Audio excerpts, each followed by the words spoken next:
Hi friends, welcome to Buvis Tasty World. இன்றைக்கி நம்ம கிச்சனில் சப்பாத்திக்கு ரொம்பவே பர்ஃபெக்டான ஷைடிஷ் எப்படி பண்ணால் பார்க்க போகிறோம். வாங்க வீடியோக்குள்ளே போகலாம். எப்பொழுதுமே நம்ம சப்பாத்திக்கு குருமா பண்ணும்போது அதிகமாக நம்ம பொட்டேட்டோ சேர்ப்போம். அதை வேக வச்சு அப்புறமா சேர்த்துப்போம். இது கொஞ்சம் டிஃப்ரெண்ட்டாக ஃப்ரை பண்ணி சேர்க்க போகிறோம். வாங்க. நீங்கள் நம்ம சேனலை ஃபஸ்ட் டைம் பார்க்குறவங்களா தான் நம்ம சேனலை சப்ஸ்கிரைப் பண்ண மறந்துடாதீங்க. பாருங்கள், நான் இப்போ 3 மீடியம் சைஸ் உருளைக்கிழங்க எடுத்திருக்கேன். நல்லா கழுவிட்டு அதை இப்போ நம்ம தோல் நீக்கி எடுத்துக்கலாம். பாருங்கள், இப்போ நம்ம எல்லாத்தையும் தோல் நீக்கிறதுக்கப்புறம் நம்ம இதை கட் பண்ணிக்கலாம். பாருங்கள், இது நல்லா க்யூபாக வர மாதிரி நம்ம கட் பண்ணிக்கணும். அதனால் நம்ம பொட்டேட்டோவை ஸ்லைஸ் பண்ணிவிட்டு இது போல் கட் பண்ணிக்கோங்க. கட் பண்ணிவிட்டு இப்போ பாருங்கள், இந்த ஷேப்பில் நம்ம டைமண்டாக கட் பண்ணி எடுத்துக்கலாம்.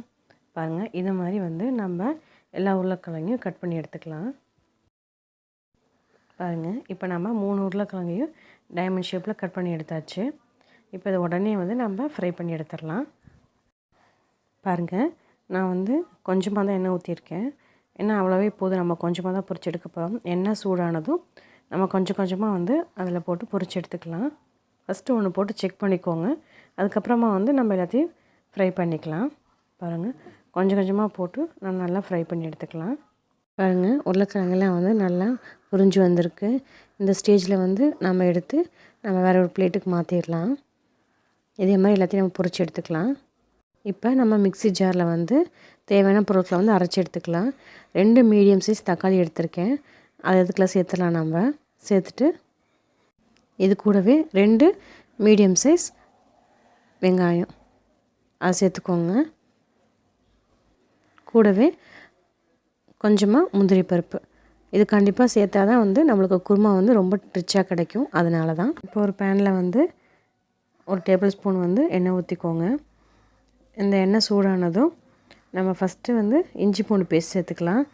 1 டேபிள் ஸ்பூன் இஞ்சி பூண்டு பேஸ்ட். இது கூட நான் 2 பச்சை மிளகாவை இடித்து சேர்த்துக்கிட்டேன்.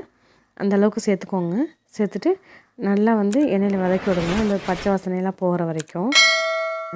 இது போல் பச்சை வாசனைலாம் போனதுக்கப்புறம் நம்ம அரைச்சி வச்சுருந்தோம் இல்லையா தக்காளி பேஸ்ட்டு, அதை இதுக்குள்ளே சேர்த்துடலாம்.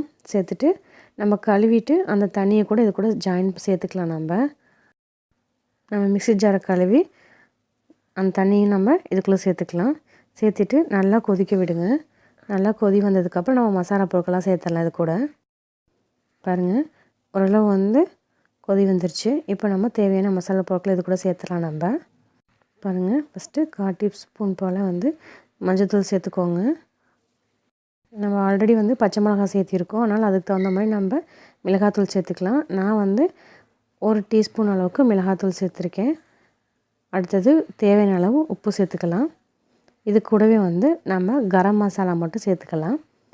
ஒரு 1/2 டீஸ்பூன் போல் கரம் மசாலா சேர்த்துட்டு நல்லா கொதிக்க விடுங்க. கொஞ்சம் திக்காக இருந்துச்சுன்னா கொஞ்சமாக தண்ணி சேர்த்துக்கிட்டு கொதிக்க விடுங்க. பாருங்கள், இந்தளவுக்கு நல்லா கொதித்து வந்தபோது நம்ம ஃப்ரை பண்ணி வச்சுருந்தோம் இல்லையா அந்த உருளைக்கிழங்கு இதுக்குள்ளே நம்ம சேர்த்துடலாம். சேர்த்துட்டு நல்லா மிக்ஸ் பண்ணி விடுங்க. நல்லா கொதித்தோடனையும் நம்ம கடைசியாக கஸ்தூரி மேத்தி இருக்கு இல்லையா அதை நல்லா க்ரஷ் பண்ணி இதில் போடணும். நம்ம குருமாவுக்கு முந்திரி பருப்பு கஸ்தூரி மேத்தி ரொம்ப முக்கியம். அது கண்டிப்பாக இருந்தால் தான் ரொம்ப டேஸ்ட்டாக இருக்கும். பாருங்கள், நம்ம குருமா ரெடி ஆயிடுச்சு. இப்போ நம்ம சப்பாத்தியோட இதை சாப்பிட்டு பார்த்தோம் அப்படின்னா ரொம்பவே டேஸ்டியாக இருந்துச்சு. கண்டிப்பாக நீங்கள் அந்த கஸ்தூரி மேத்தியை கண்டிப்பாக போடுங்க. கடைசியாக தேவைன்னா நீங்கள் கொத்தமல்லி இலை கூட சேர்த்துக்கலாம். ஆனால் கஸ்தூரி மேத்தியோட ஃப்ளேவர் இதுக்கு ரொம்பவே இருந்தால் தான் அந்த குருமாவே ரொம்ப பர்ஃபெக்டாக இருக்கும். இது உங்களுக்கு பிடிச்சிருந்தா லைக் பண்ணுங்கள், ஷேர் பண்ணுங்கள், கமெண்ட் பண்ணிக்கோங்க. கீழே பெல் பட்டன் அமுத்திக்கோங்க.